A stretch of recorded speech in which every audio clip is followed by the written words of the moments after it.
Thank you. Probably just more of a statement.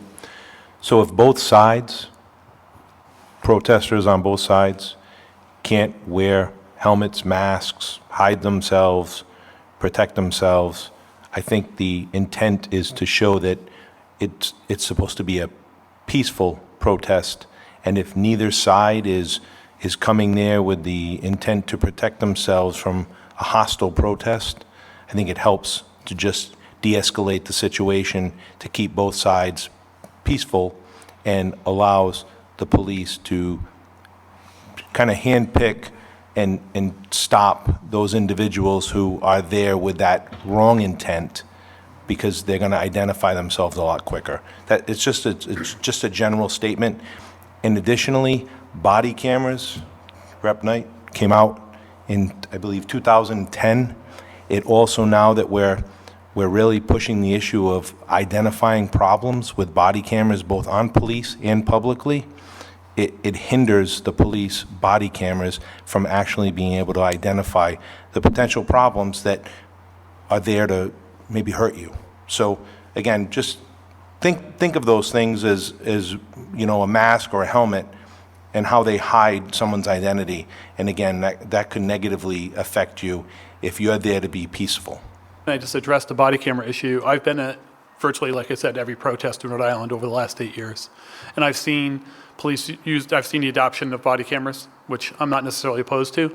But I'll tell you this, I've seen police use their personal cell phones to take video of people, average everyday people, their faces exposed, and that's a form of surveillance. I don't know what happens to that video. No one really knows what happens to that video.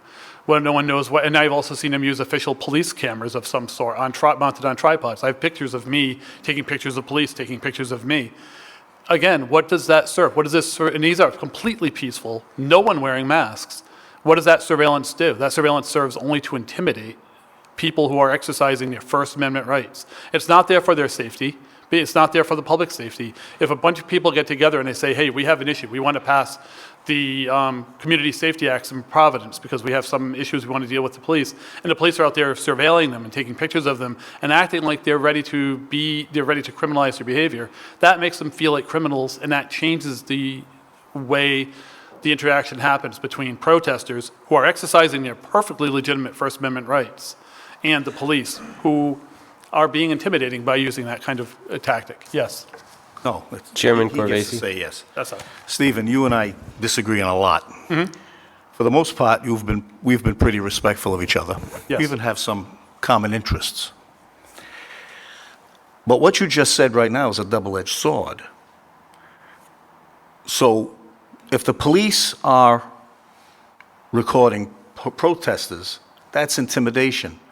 But if the protesters are recording the police, trying to get them in a gotcha move so that they can be sued, so they can be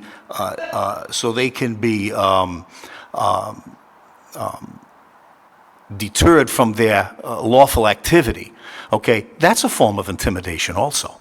And if it's good for one side, it's good for the both. And by the way, we live in that type of society. There are no secrets.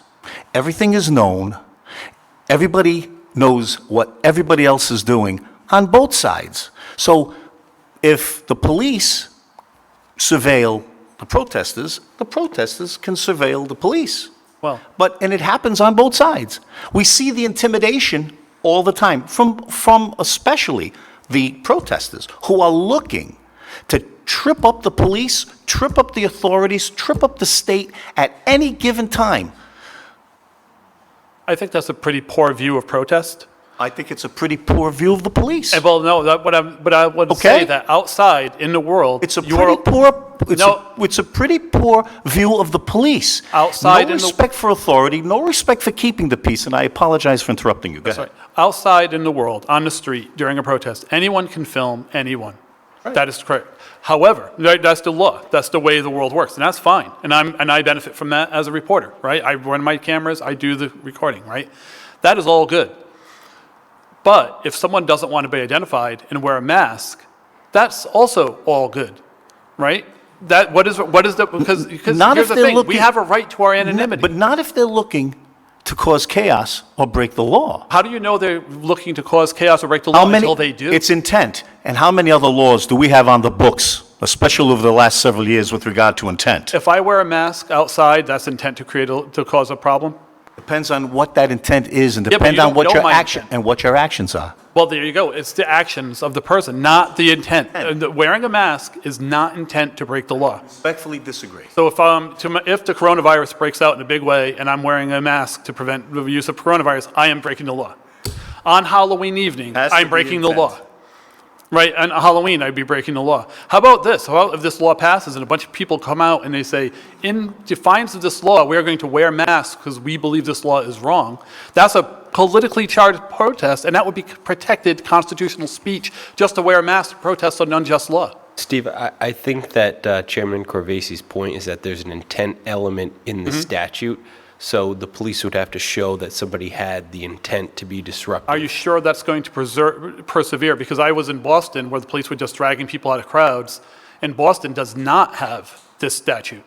Boston was dragging people out of crowds who were wearing protective gear or masks, and they're still debating this issue in Boston. This is not the law in Boston, but the police were still pulling people out, stripping them of their masks, stripping of them or of their scarf or whatever. I'm sorry, but I don't see, and also here's the thing about protective gear. Is a wet mask protective gear against, like a scarf around my face, is that protective gear against gas, mace, or am I supposed to just inhale it when it's launched my direction? Am I required now to make sure I don't try to avoid pepper spray, or do I have to stick my face in a stream or into cloud to make sure that I'm hit by it?